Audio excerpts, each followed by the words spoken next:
Hello hello, j'espère que vous allez bien. Aujourd'hui je suis ravie de vous retrouver pour vous faire un bilan lecture du mois d'avril 2024 qui a été assez conséquent puisque regardez, je l'ai mis sur ma petite desserte pour que ça soit bien plus facile. J'ai une pile de 16 livres que j'ai lus ce mois-ci. C'est juste gigantesque, vraiment j'ai jamais atteint ce record. Mais je vous rassure, j'ai 7 romans, 7 mangas et 2 graphiques. On va commencer par les mangas et les graphiques et puis je vous laisse avancer un peu plus dans la vidéo pour que vous puissiez voir mon avis sur les romans. Il y a vraiment de tout genre, mais je suis très contente parce que au moins ça dégomme bien ma pile à livres. Premièrement, on va commencer par ces 3 mangas que vous avez peut-être déjà vus sur la chaîne puisque j'en ai fait un vlog lecture à part entière. Ce sont 3 mangas qui m'ont été choisis par Tristan de la chaîne Two Groups, donc c'était un petit challenge que j'ai relevé avec lui. C'est vraiment super sympa. Pour vous en faire quelques retours en quelques mots assez plus rapidement que dans mon avis lecture et détaillé sur le vlog, nous avons dans un premier temps Blue Flag que j'ai adoré. Je pense poursuivre la saga parce qu'en plus elle est terminée, il n'y a pas beaucoup de tomes je crois. On est dans une histoire entre 3 adolescents qui se cherchent un petit peu au niveau des relations notamment amoureuses et c'est vraiment tout mignon à souhait, c'est vraiment assez réaliste et ouais, j'aime beaucoup les protagonistes, je me suis attachée aux personnages et la révélation à la fin je me dis waouh, ok d'accord, c'est pas du tout avec de la magie ou autre, hein, c'est vraiment très on va dire terre à terre, mais j'aime bien vraiment, c'est la première fois que je lis un roman, un manga pardon, où c'est assez réaliste par rapport à tout ce que je peux prendre et avec les mangas où je peux avoir des combats, de la magie, tout ça. Non, là pas du tout, et vraiment très touchée, j'aime beaucoup beaucoup. Ensuite j'ai été agréablement surpris par Dreamland, écrit par Renaud Lemaitre, qui est donc un manga français que j'ai découvert. Alors j'avais peur avec le style de dessin, je me suis dit ok ça va être quelque chose, un petit peu de combat que je vais pas aimer, mais c'est très ésotérique et j'adore ce côté où justement où on donne sens aux rêves etc. Donc pareil, je pense que je vais peut-être poursuivre cette lecture parce que j'ai eu quand même un assez gros coup de cœur finalement par rapport aux a priori que j'avais eu. J'aime beaucoup les dessins et tous les messages qu'il y a derrière, et puis comme je vous dis hein, moi je donne beaucoup d'importance aux rêves et aux messages qu'ils peuvent nous faire passer, donc c'est pour ça que ça a beaucoup résonné en moi. Enfin le dernier de cette sélection, il s'agit du manga Les âmes enflammées, qui est donc un one shot assez conséquent, il est vraiment très très grand, dans lequel nous allons suivre plusieurs petites histoires de personnes qui s'affranchissent, qui souffrent au quotidien et qui donc sont en train un petit peu de faire mourir leur feu intérieur, les flammes qui les animent, et donc il va y avoir un moment dans leur vie où tout va basculer, où ils vont réussir à reprendre en main la situation, et c'est vraiment très touchant dans les différentes histoires et différents parcours qu'il y a. Malheureusement dans la mise en scène c'était un petit peu compliqué pour moi parce qu'on a certaines histoires qui sont entrecoupées d'autres, donc j'ai eu du mal à m'y repérer, mais je pense que ça peut plaire à vraiment beaucoup de personnes. Je comprends tout à fait l'engouement qu'il y a autour et les messages qu'il y a derrière et les coups de cœur qu'il a pu y avoir. Malheureusement pour moi voilà, j'aurais voulu que les histoires soient complètes en fait et pas entrecoupées. Ça a un petit peu cassé le rythme et ça m'a fait un peu perdre le fil, mais ça reste quand même un manga que j'ai apprécié. Finalement en termes de manga ça va aller assez vite puisque j'ai à vous présenter les 4 autres qui sont la suite de l'atelier des sorciers. Donc je me suis remise dedans et j'aime tellement vraiment. Alors il y a des tomes où c'est un peu moins bien que d'autres, où c'est un peu plus plat j'ai envie de dire, où il y a moins de révélations, ce qui est tout à fait normal. Il y a des tomes qui vont être un petit peu de transition, on peut pas avoir des cliffhangers de fou dans chaque tome, et c'est aussi super sympa d'avoir justement ces moments où on respire, où on découvre l'univers. Je suis toujours autant attachée aux personnages et ça devient de plus en plus intriguant sur l'utilisation de la magie. En fait dans ces mangas je me prends une claque visuelle, tous les détails, les dessins sont vraiment magnifiques, la magie aussi, la façon de l'utiliser est assez bienveillante, même s'il y a des parts d'ombre qui sont là, mais justement pour montrer que eh bien il faut l'utiliser à bon escient, et c'est vraiment magnifique comme manga. Je vais poursuivre avec grand plaisir et avec une certaine hâte, mais en même temps si je me lance encore là-dedans avec autant de mangas lus pour le prochain mois, bah, je vais arriver à la fin et je vais devoir attendre après chaque manga et ça va être une torture dans leur sortie, mais en même temps enfin voilà, tout est sublime en fait dans cette histoire et je vous les recommande vraiment. Si vous ne connaissez pas l'atelier des sorciers, c'est une histoire dans laquelle nous allons suivre Coco qui accidentellement va transformer sa mère en statue de pierre, et donc il y a un maître qui arrive pour la prendre sous son aile parce qu'elle a utilisé de la magie, sauf que eh ben, elle n'est pas normalement sorcière, et elle va être dans pas une guilde, mais en tout cas elle va être dans un atelier justement des sorciers où elle va apprendre à maîtriser cette magie parce qu'il se pourrait qu'elle ait un lien finalement avec ce monde et qu'elle a toujours rêvé en fait de devenir une sorcière, donc pour elle ça l'émerveille, mais au-delà de ça derrière il y a une histoire un peu plus intrigante qui nous tient en haleine justement à travers tous ces tomes, et ouais j'aime trop, c'est trop mignon. Je vais poursuivre avec les deux graphiques que j'ai pu lire ce mois-ci. Dans un premier temps, nous avons les combats invisibles, qui est écrit par Taous Meraki Machi et Karim Alian. Donc c'est un webtoon je pense, parce que c'est vraiment très comment dire, c'est un effet glacé, les couleurs sont assez vives et ça fait 250 pages je crois, un peu plus de 200 pages. Donc je crois que quand ça dépasse les 200 pages on est déjà plus sur un format webtoon, même dans le... Voilà, il est pas très grand, il est assez petit, donc j'aurais tendance à dire que c'est une webtoon. Bref, c'est pas là le débat. Dans ce graphique nous allons suivre l'histoire d'une lycéenne, donc je me rappelle plus de son prénom, Océane, qui a une vie tout à fait ordinaire jusqu'au jour où un garçon va commencer à s'intéresser à elle et va lui demander de faire certaines choses qu'elle ne refuse de faire. Malgré le fait qu'elle veut lui plaire, elle sait que il y a des limites à ne pas franchir, notamment sur les réseaux sociaux, et elle va se retrouver moquée. Et en fait il va y avoir tout un harcèlement qui va se créer, et elle va agir en fait finalement et montrer que ouais c'est pas normal ce qui se passe et qu'il faut en parler, et que il faut agir concrètement contre ces comportements qui peuvent paraître tout à fait banals alors que c'est pas du tout le cas. Et justement j'ai trouvé cette BD très réaliste, très touchante et très poignante, parce que j'ai eu la sensation de revivre mon propre harcèlement finalement. Donc c'est pour vous dire qu'on a vraiment un réalisme qui est super bien recréé, cette quête d'identité, cette recherche de soi en tant qu'adolescente, savoir quel comportement avoir pour plaire aux garçons mais tout en étant intègre et ne pas comment dire, ne pas perdre sa propre valeur et se perdre soi-même, même si parfois ça entraîne des conséquences très négatives, parce que finalement elle agit tout à fait bien et ça lui retombe dessus d'une façon ou d'une autre parce qu'elle a refusé ça, et c'est pas normal en fait de forcer des gens. Enfin bref, c'est effectivement une BD à mettre dans tous les CDI de France, de tout le monde, pour que les victimes de harcèlement scolaire puissent comprendre qu'il faut qu'elles parlent et que justement c'est elles les victimes et il faut agir pour que ça puisse se savoir et qu'elles puissent pouvoir comment dire, vivre librement finalement. Je trouve que je m'en mêle un petit peu les mots dans cet avis. Je peux juste vous conseiller vraiment d'aller le lire. C'est un webtoon donc ça se lit assez rapidement, mais c'est très réaliste et très touchant comme livre. Le prochain graphique est une bande dessinée qui m'a été envoyée par le book club Page Turner, que je remercie énormément. Donc nous avons La Révolution Emoji, paru chez Bayard Graphics, et j'ai adoré en fait retracer cette enquête qui a été menée autour de ces emojis qu'on utilise au quotidien. Donc dans cette BD, ce qui est assez particulier, c'est qu'on a différents personnages et on va avoir 30 pages pour chaque personne. On va remonter dans le temps et on va suivre un ordre chronologique avec le créateur des tout premiers emojis. Donc il est juste là, le pionnier, voilà, où il va expliquer qu'en fait c'était pas normalement destiné, on va dire, à l'utilisation sur les smartphones. Ça c'était sur un beeper et je ne connaissais même pas l'existence d'un beeper, donc voilà, j'ai été super ravie d'avoir des détails. Ensuite on va suivre par exemple la stagiaire qui elle a créé les premiers emojis finalement, mais qui n'a pas été vraiment rémunérée pour le travail qu'elle a effectué, voilà.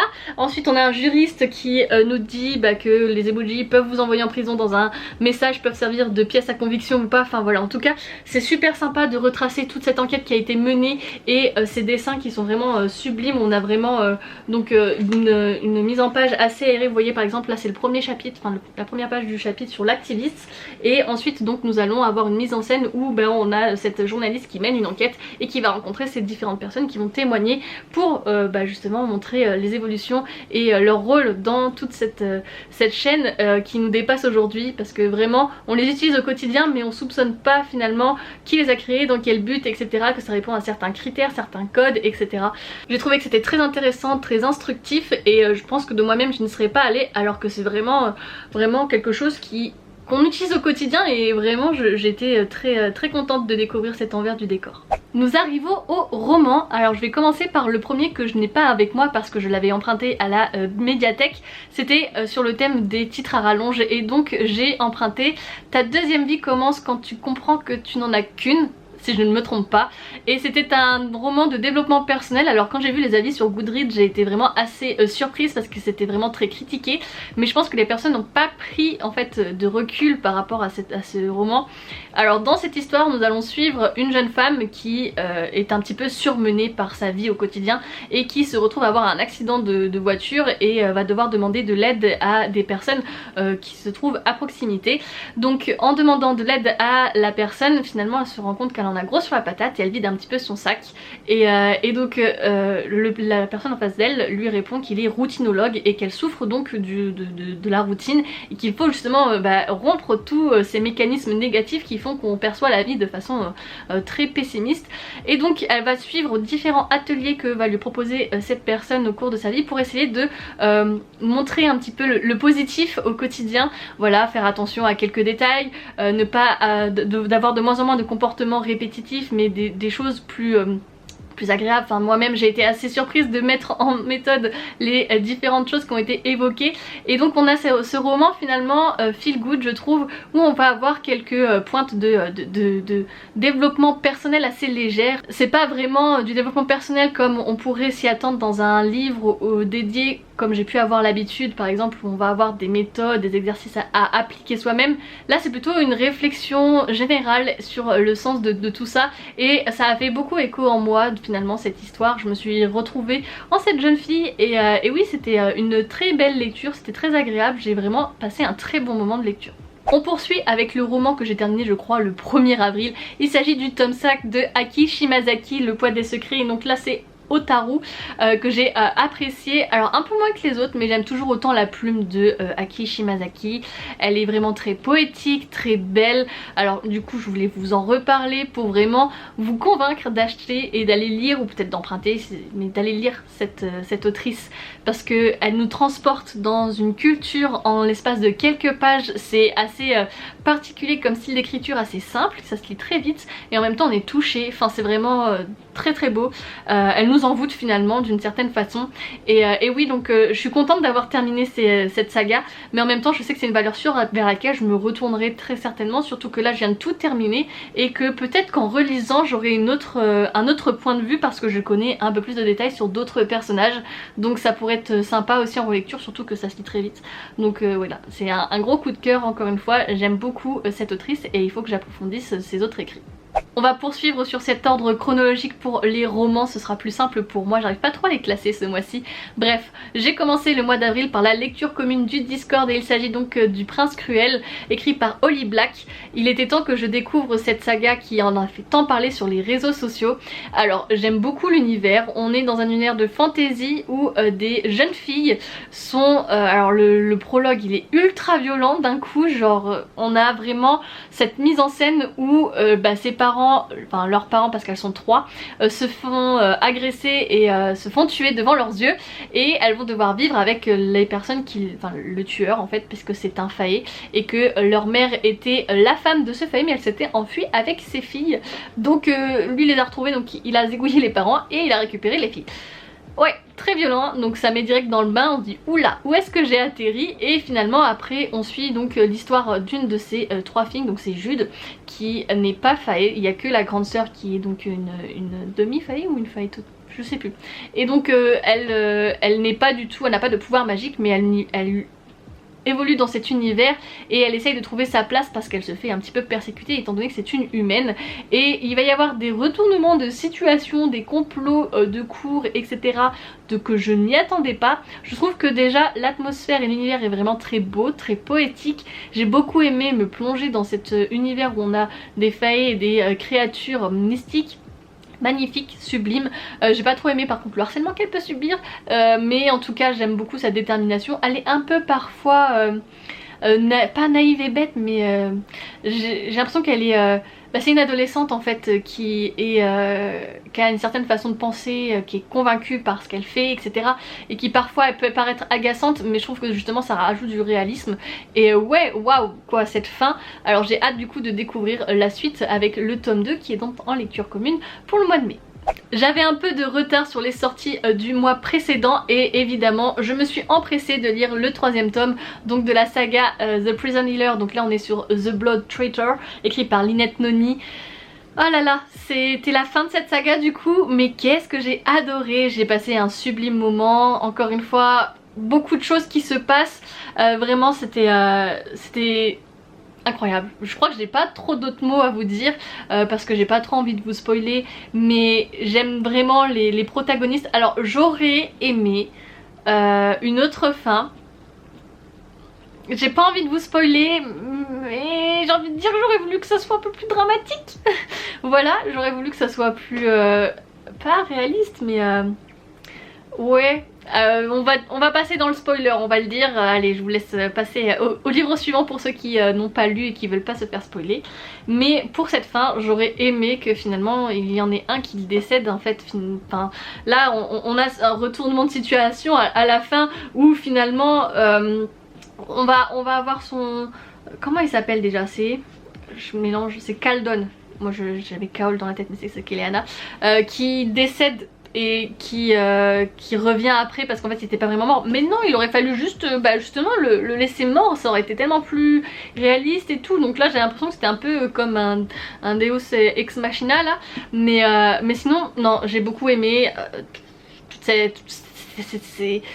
cette tension qu'il y avait au début du livre forcément entre Kiva et Jaren, et puis le fait qu'elle était en prison, etc., que tout échappe un petit peu à tout le monde, que tout le monde n'est pas la vraie vérité, qu'il y ait cette quête de fait avec les différents lieux pour retrouver ce qu'il leur faut, enfin les alliances, là, les bagues, etc., pour pouvoir combattre sa sœur. Bref, vraiment très très belle saga, j'aime vraiment énormément. Bon, on va aborder un point peut-être un petit peu épineux puisque le prochain livre dont je veux vous parler, il s'agit du tome 1 de Absolu, écrit par Margot Dessen. C'est une dystopie que j'avais très hâte de découvrir, je pense que vous en avez entendu beaucoup parler, où nous allons suivre donc des jeunes adolescents. Ils sont 100 mobilisés chaque année pour entrer dans une zone, donc c'est la ville de Varsovie qui est emmurée et à l'intérieur de laquelle il y a une chose. Donc on est dans un univers qui a très mal tourné et on va donc les suivre. J'ai bien aimé le début, en revanche j'ai été très vite perdue avec les points de vue qui changent assez régulièrement, donc ça m'a un peu déstabilisée, surtout que certains points de vue parfois apparaissent comme ça, par exemple j'ai plus en tête, je crois que c'est Alexander, où on a une seule fois son point de vue vers la fin et c'est juste une facilité narrative pour pouvoir avancer dans l'histoire et expliquer certaines choses, donc ça m'a un petit peu dérangé quand c'était comme ça. Sinon pour le reste j'ai beaucoup de choses aussi à redire qui m'ont un petit peu dérangé, mais ce serait passé dans la partie spoiler. En revanche voilà, j'aime beaucoup l'univers, j'aime beaucoup le côté dystopique, on est dans une ville qui est détruite, c'est très très très très riche, très complet, vraiment à l'intérieur de cette zone d'avoir pensé justement que tous les mobilisés ne sont pas décédés, qu'ils se sont organisés à l'intérieur et qu'il y a donc différents clans qui s'affrontent, ça rajoute de la tension et du réalisme. En revanche il y a certaines choses voilà, qui me dérangent. Je passe dans la partie spoiler, je vous invite à avancer si vous voulez pas être spoilé. Le fait que la chose ne s'attaque pas vraiment à eux finalement, même si c'est expliqué à la fin en disant qu'elle tourne autour de la zone, ça me dérange. Je sais pas, j'ai l'impression que là il y a quelque chose où en fait elle a éclipsé la chose pendant tout son roman pour pouvoir avancer dans son histoire, à voir comment c'est expliqué par la suite. Le fait qu'il y ait justement ces différents clans mais qu'ils arrivent à passer facilement d'un clan à un autre sans qu'ils soient vraiment jugés comme des personnes ennemies, oui c'est à chaque fois on va dire justifié, mais quand même c'est un peu facile.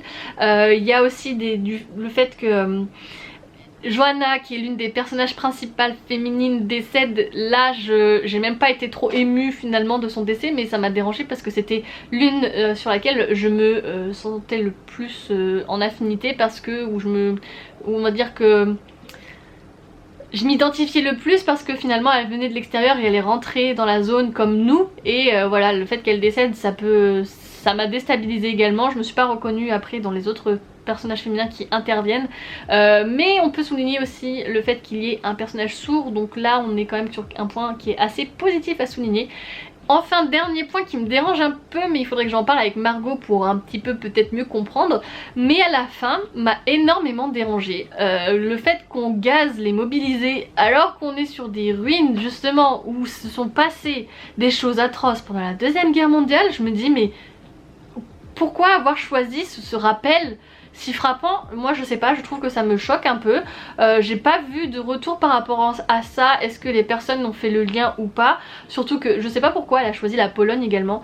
Si vous savez, n'hésitez pas à me le dire dans les commentaires. Mais c'est peut-être parce que... Enfin je sais pas si c'est un choix anodin ou pas, mais c'est quand même l'un des pays qui a été le plus martyrisé dans l'Europe, parce que c'est quand même un pays qui a disparu 2 fois de la carte européenne, et qu'il soit encore en position de victime, je sais pas, ça me... Enfin bref. c'est assez ouais, en fait par rapport à l'histoire je trouve que c'est un peu dérangeant. Est-ce que c'était fait exprès pour faire une sorte de coup de poing ou de rappel historique et que voilà, ou il y a eu un hasard? Je pense pas qu'il y ait un hasard, mais en même temps je trouve que c'est assez culotté comme choix. Enfin je sais pas, ce rappel là il me fait un peu tiquer, mais vraiment bref, je laisse sur le côté. Je verrai pour le tome 2, voir si j'ai des réponses à mes questions ou pas. Mais ouais, très mitigée du coup de cette lecture, c'est pas du tout un coup de cœur. Bon, heureusement on va terminer sur quelque chose de plus positif et j'espère que vous êtes toujours présents parce que je commence à parler depuis un petit bout de temps. Donc merci à tous de m'écouter si vous êtes encore jusque là. J'espère que vous avez pris votre meilleure boisson pour m'accompagner. On continue avec Percy Jackson et le Calice des Dieux, donc c'est le tome 6, même si pour moi c'est la suite des Héros de l'Olympe si on ne veut pas être spoilé. J'ai adoré me replonger dans l'univers de Percy Jackson, surtout que là on est dans un univers où l'héroïne principale, donc Percy, est beaucoup plus mature. On est vraiment, on change un peu de ce qu'on a pu justement voir dans les précédentes sagas, où là on le voit qu'il est plus adulte. On le suit à travers une quête, donc il est au lycée et il a besoin d'intégrer une université assez particulière, j'ai pas envie de vous spoiler. Et donc pour intégrer cette université il va falloir avoir 3 lettres de recommandation de la part de Dieu et de déesse. Donc il va devoir remplir des quêtes pour avoir ces lettres de recommandation. Et donc là c'est la première quête qu'il va réaliser. Dans cette histoire on est un peu plus posé, on a beaucoup moins d'aventures et de péripéties que dans les précédents livres, d'autant plus que là on est sur un livre qui fait même pas 300 pages, donc d'un côté c'est bien et de l'autre ça m'a un peu manqué justement cet enchaînement de situations rocambolesques et d'événements et de péripéties que Percy nous a habitués à vivre. Là c'est plus tranquille, il a une quête mais il prend son temps parce qu'en plus il a des cours, donc il peut pas faire tout le temps ce qu'il veut, il doit aller en cours, mais en même temps je trouve que ça a été résolu trop rapidement cette quête, qu'il y a eu beaucoup de blabla mais pas finalement d'affrontements etc. Donc c'est une très bonne lecture, j'aime toujours autant la plume de Rick Riordan, mais j'ai eu quelque chose qui m'a manqué par rapport aux précédentes sagas, donc j'ai mis que 4,5 sur 5 étoiles. Voilà, c'était chouette mais pas un coup de cœur. Bon, c'était pas du tout prévu cette lecture pendant ce mois d'avril, mais j'ai réussi à me caler Kéléana, tome 4 partie 1. J'avais un petit peu d'appréhension parce que je me suis dit ok c'est un livre normalement qui fait qui est avec la deuxième partie un seul livre en anglais, donc là si en France on a décidé de le diviser, sous quels critères et comment ça va se terminer etc, j'avais très peur par rapport à ça. Ils ont plutôt bien géré le découpage, c'est plutôt sympa. Là on rentre donc dans l'univers de Kéléana encore plus sombre, avec plus d'action. Là j'aime vraiment énormément, j'ai un coup de cœur là pour le tome 4 partie 1, j'ai hâte d'enchaîner avec la partie 2 et de rentrer encore davantage dans cette saga qui me séduit tome après tome. Si c'était un peu plus lent pour le tome 2 et le tome 3, là on a vraiment une accélération des choses. Il y a des personnages qui changent totalement de comportement, de personnalité, mais je trouve que ça leur va tellement mieux. Et oui, on est toujours dans cette affirmation et cette détermination. On suit Kéléana qui s'affranchit aussi de tout ça et qui conquiert sa liberté. J'adore tout ce qui tourne autour de cette saga. Je veux pas vous en dire plus pour pas trop spoiler les autres qui n'ont pas commencé, mais je vous conseille très fortement de vous renseigner si vous aimez la fantasy. Là c'est une saga coup de cœur pour moi, vous le savez, je vous en parle depuis des années. Et on termine par un envoi presse également envoyé par le book club Page Turner. Il s'agit de 9ème sur la liste, écrit par Natasha Friend, et j'ai adoré ce thriller adolescent qui nous tient en haleine. Attention parce qu'il y a un trigger warning quand même autour du viol. Donc on va suivre Nora qui se réveille un lendemain de soirée et qui n'a plus aucun souvenir de ce qui s'est passé la veille.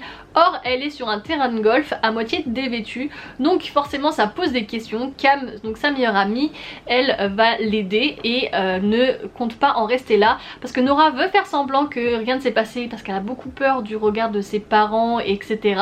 Donc elle veut faire comme si il n'y avait rien eu, sauf que Cam n'est pas du tout de cet avis. D'autant plus qu'il va y avoir des preuves qui vont commencer à s'accumuler car Nora va découvrir qu'elle a un chiffre sur elle, donc le chiffre 9, et il se pourrait qu'elle ne soit pas donc la seule fille à avoir ce chiffre et à qui il est arrivé des choses. Et donc Cam essaye de convaincre Nora de parler et d'aller enquêter, finalement de mener une enquête sur tout ce qui se passe parce que c'est pas normal. Et ouais, on On a quand même une très belle intrigue, une révélation que je ne m'y attendais pas. Donc j'ai été tenue en haleine tout du long, je l'ai dévoré en 24 heures, c'était vraiment super bien fait. La plume est addictive, la mise en page elle est quand même assez large, donc on a finalement, même si on a 300 pages, ça se lit très vite. Je vous conseille, si vous aimez dans la même lignée que Kimon de Karen M. McManus, pardon, c'est vraiment tout à fait le même genre littéraire, donc si vous avez adoré la série ou le livre, je vous conseille de foncer sur celui-ci. Et bien voilà, il était temps que se termine ce bilan lecture. Sachez que j'ai commencé avec un mal de tête et que là il a l'air d'être passé. Voilà, comme quoi parler de lecture ça peut nous soulager. En tout cas je vous remercie énormément de m'avoir écouté blablater autant de temps. J'essayerai de faire des avis de lecture beaucoup plus courts et si je lis de plus en plus de livres comme ça, peut-être faire deux vidéos, une pour les romans, une pour les mangas BD, je sais pas, à vous de me dire ce que vous préférez dans les commentaires. Si vous avez été présent jusqu'ici, n'hésitez pas à me mettre le chiffre 9, puisque du coup on est sur 9ème sur la liste, ou un emoji de liste, vous savez, parchemin ou autre. Peut-être parce que 9 ça va être compliqué à mettre dans les commentaires. Bref, à vous de choisir. Je vous remercie en tout cas énormément pour votre soutien, puisque je vous vois de plus en plus nombreux commenter, donc merci du fond du cœur. N'hésitez pas à me rejoindre sur les réseaux sociaux si ce n'est pas fait pour avoir des actualités au quotidien. Et donc je vous laisse ici, à la semaine prochaine pour une nouvelle vidéo sur la chaîne. Et surtout, n'oubliez pas de vous évader. Ciao ciao!